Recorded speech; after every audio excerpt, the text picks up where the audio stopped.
প্রিয় দর্শক, আপনাকে স্বাগত। ঢাকা এস টিভিতে আপনারা দেখছেন দৈনিক পত্রিকার গুরুত্বপূর্ণ শিরোনাম নিয়ে অনুষ্ঠান প্রতিদিনের শিরোনাম। আজ সোমবার 29শে এপ্রিল 2024।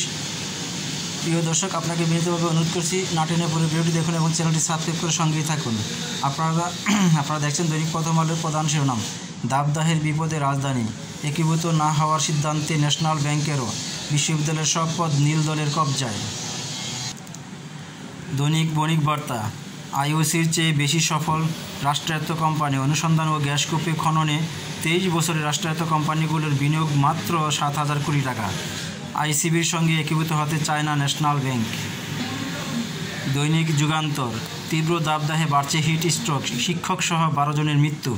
দিনভর ভোগান্তির পর সন্ধ্যায় স্থগিত, সতর্ক বাজেটের বিকল্প নেই। The daily star, a rip winning that defies heat wave and logic too. দৈনিক সমকাল, হিট অ্যালার্টেও স্ক্রু নগণ্য উপস্থিতির অনেকে অসুস্থ, শৃঙ্খলা ফেরাতে পারেনি সিটি কর্পোরেশন, KNF-এর 2 সন্ত্রাসী নিহত, অস্ত্র উদ্ধার।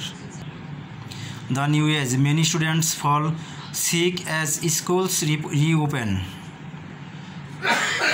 যায় দিন গরমে বিপর্যস্ত শিক্ষার্থীরা, তাপমাত্রা বেড়েছে আরও 3 দিন সতর্কতা। দৈনিক নয়া দিগন্ত, বিস্তীর্ণ উপকূলে ঢুকে পড়েছে লবণাক্ততা।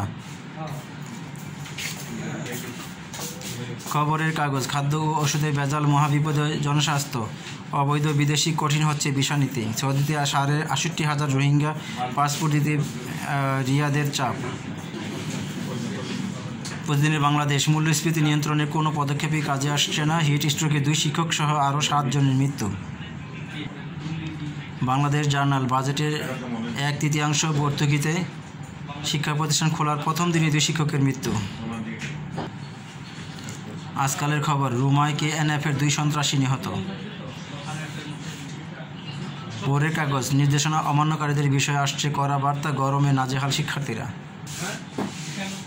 Business post, government bank borrowing triggering liquidity Cairns.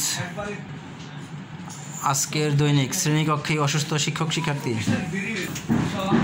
দৈনিক। প্রিয় দর্শক, আপনাকে অসংখ্য ধন্যবাদ ভিডিওটি দেখার জন্য। ভালো থাকবেন, সুস্থ থাকবেন, চ্যানেলটি সাবস্ক্রাইব করে সঙ্গে থাকবেন।